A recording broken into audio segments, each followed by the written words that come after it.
They say nothing unexpected happens on a Saturday afternoon. But whoever said that never opened their door to someone who would stir up their entire world.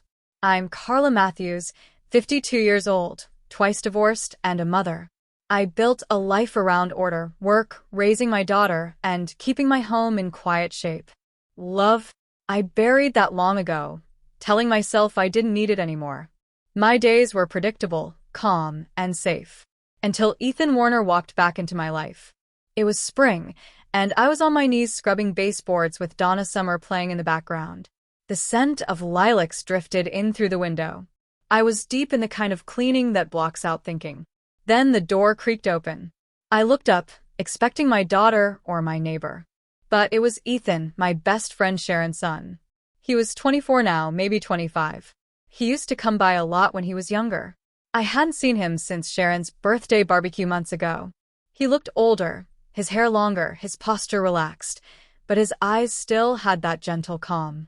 "Hey, Miss Carla," he said. I knocked, but I guess you didn't hear me. I chuckled. Elbow deep in dust and disco. "What's up?" "Looking for Mom.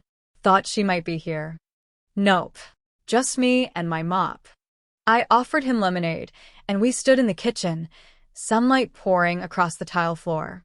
Then, out of nowhere, he said, "You always seem too good for all this." I blinked. Too good for what? This house, this routine, like you were meant for more, but settled. His words landed like a weight. "Well, aren't you deep today?" But he didn't laugh. Just watched me. And I felt something twist inside. It wasn't his charm, it was the way he saw me. Not the tidy version I show the world, but the quiet woman I try to forget I've become. "You didn't overstep," I finally said. "You just surprised me." We talked a while about his job, his recent breakup, his plan to move back in with Sharon. I teased him, and he smiled like I'd handed him something valuable. Then he asked, "Do you ever wonder what life would have been like if it had gone differently?" I didn't answer. I couldn't. But that question haunted me through the night. The next day, he texted, "Left my jacket. Can I come grab it?" Asterisk, asterisk. When he arrived, I met him at the door. We stood awkwardly. He stepped inside, brushing past me. I could smell his cologne, subtle and warm. "You okay?" he asked. I nodded, though he knew better. "You've been thinking about what I said." Maybe. It just caught me off guard. I didn't mean to stir anything up, but you did. And maybe that's not such a bad thing. He looked at me, and I didn't see a boy anymore. I saw a man. Thoughtful. Open. It scared me and comforted me. "I used to think I was broken," I said. "After the divorce, I stopped feeling things deeply." "Maybe you weren't broken," he said softly. "Just never seen clearly." We sat on the couch and talked. It was innocent, just stories and laughter. At one point, my hand brushed his knee. I didn't pull away. Neither did he. "You still glow, Carla," he said. I laughed. "Glow? I'm 52. So what? You think age cancels out beauty?" I stood abruptly. "You should go." He walked to the door, then turned back. "Just don't pretend you didn't feel it too." The next few days were a blur. I kept busy. But his words stayed with me. I couldn't shake them. Thursday night, as the sun set, I sat on the porch with a glass of wine. My phone buzzed. "Ethan asterisk, I've been thinking about you." Can we talk? I replied, "Come by." Back porch. Asterisk, asterisk. He arrived, hesitant in the twilight. I wasn't sure you'd respond. Neither was I. We sat quietly. Then he said, "I see you, Carla.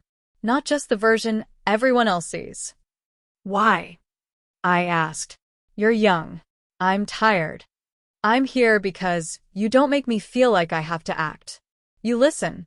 You care." I swallowed hard. I spent so long trying not to feel anything that couldn't be folded away neatly. "You're not invisible," he said. "You never were." He placed his hand over mine. It was just a touch, but it felt like a door opening. "What are we even doing?" I whispered. "We're just sitting here and maybe starting something we didn't expect." We didn't kiss. We didn't cross a line. But something passed between us, quiet, powerful, Undeniable. A few days later, I visited Sharon.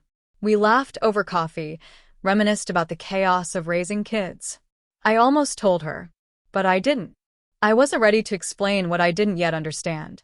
That evening, as I pulled into my driveway, I saw Ethan sitting on the steps. I didn't want to text, he said. Didn't want to assume. We sat inside. He told me he might move to Portland. For work.